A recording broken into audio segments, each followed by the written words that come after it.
According to United Nations Economic and Social Commission for Asia and Pacific, the dryland farming and rainfed farming can be distinguished in the following way. So let us see how we can distinguish dryland farming and rainfed farming. This is quite an important thing to learn.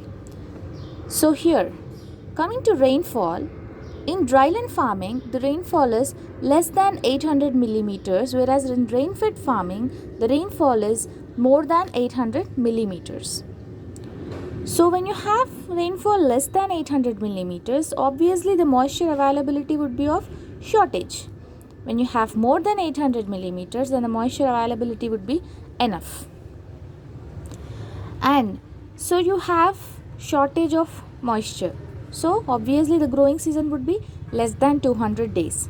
When you have enough moisture, you will have more than 200 days of growing season. So when you have less rainfall, the region would be arid and semi-arid. So lack of moisture leads to semi-arid regions.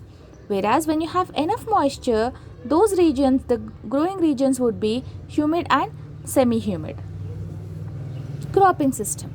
So you have very less amount of water availability, very less rainfall, less availability of water. So you generally prefer single cropping, or in order to in rainy season especially, you can use intercropping in order to use the water resources efficiently. And here for the rainfed farming, as you have enough water availability and the rainfall is more than 800 millimeters, so you can go for double cropping or intercropping as you have enough moisture availability. Coming to constraints, what might be the constraints in dryland farming? Here you have both wind erosion. Generally the wind erosion is the most common kind of erosion in the dryland farming because of more prolonged dry spells and the land is quite dry, and you will have also the hot, and in arid and semi-arid regions you will have hot and high speed winds. So this is the main reason for the wind erosion. And water erosion you generally see in the monsoon season or when you have rains. So here especially water erosion, because you have enough amount of moisture already in the soil and you will have adequate amount of rainfall, so obviously you will have water erosion. These are the constraints of dryland and rainfed farming. So this whole is the differences between dryland farming and rainfed farming. Now let us get into the definition of dry farming or dryland farming.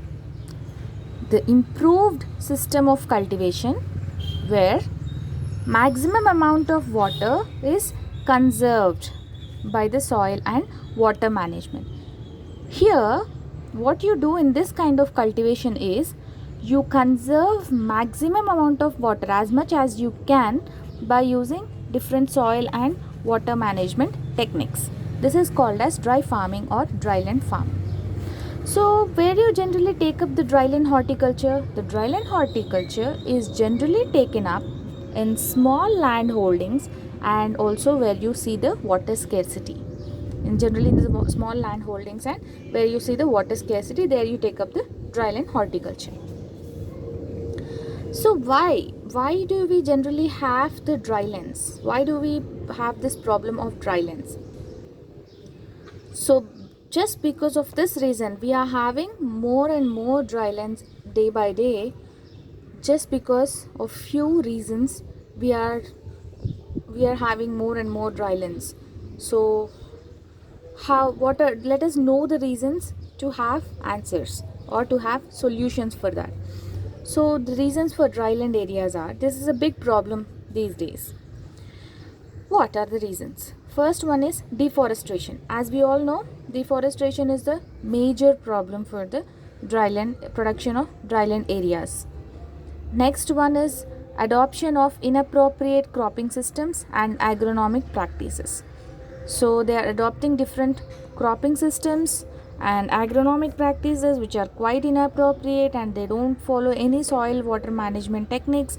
So we are losing a lot of moisture content from the water, and they're also we should generally change the cropping pattern for every 1 or 2 years, or for every 1 or 2 growing seasons, in order to maintain the proper water and nutrition level in the soil. But they are not doing it, they are not following it. This is one of the reason for the production of dryland areas. And next one is overgrazing by the cattle. Overgrazing of grasslands and also trees, plants by the cattle is also one of the reason for the loss of soil moisture. Because overgrazing, what is overgrazing leads to? When there is no, when you have soil like this, and when there is no cover on the soil, or when there is no plant on the soil, what happens? The soil moisture will be continuously lost, and you will have lack of soil moisture, and that leads to arid regions. When you have plants or when you have grass, what does it do? It holds the water, and it also acts as a protective layer. It acts as a mulch over the soil. Hence, overgrazing by the cattle also leads to dryland areas. Next one is overexploitation of groundwater resources. Because of growing population, in order to meet the requirements, they are using groundwater resources. They are just exploiting the groundwater resources. And also these days we are using surface irrigation methods, right? So unequal distribution of irrigation water also leads to the dryland areas. So now we know the reasons. Let us get into the characteristic features of dryland areas.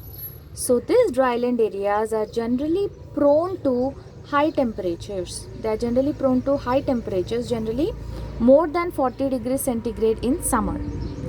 And here you find delayed and irregular rainfall, or otherwise erratic rainfall. You find delayed rainfalls, and you find very irregular monsoons in such dryland areas.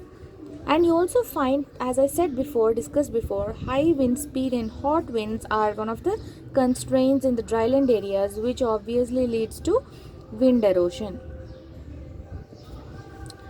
Next, frequent drought. Because of less moisture availability and delayed rainfalls or irregular rainfalls, we find frequent droughts and also soil erosion. Next one is deep water table. Here, as we don't have any cover, as we discussed, the deforestation and overgrazing are they play the major role. So, and also over exploitation of groundwater. All this leads to the deep water table. So the water table should be somewhere here in the ground, but these days, because of these reasons, the water table is going down, and because of deep water table, the availability of water to the soil is being very less. This is also one of the characteristic feature of the dryland areas. Next one is shallow soils. In drylands we generally have shallow soils. Shallow soils have less water holding capacity, and they are also less fertile. So these are the characteristic features of the dryland areas.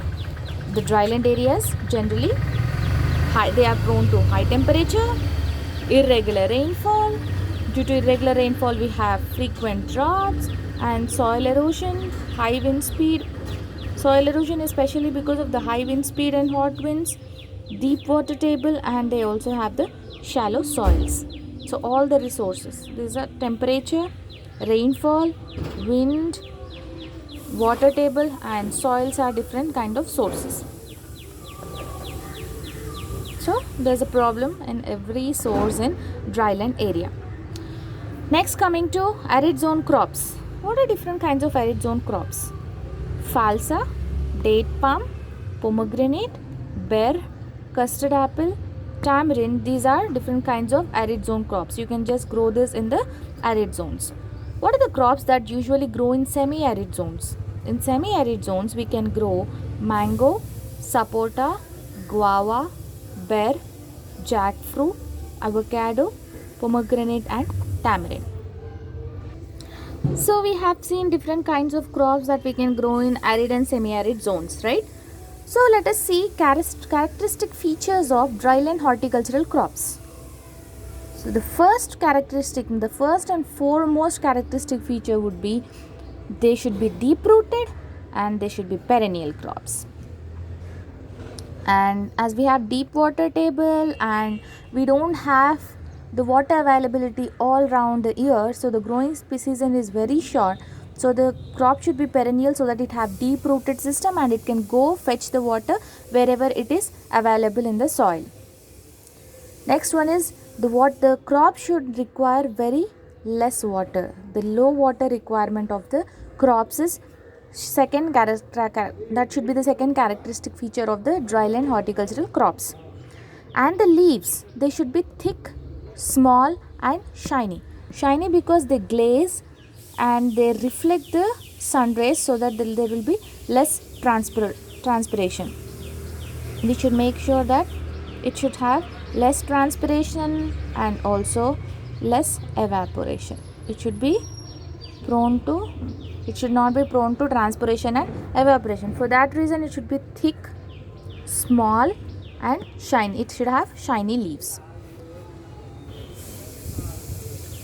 So that the thick, small and shiny leaves have very smaller surface area when compared to the normal leaf, and because of this very smaller area, the evaporation and transpiration losses would be very less. Next one is hardy and tolerant. They should be hardy and tolerant to rigorous monsoon. As we discussed earlier, they should be hardy.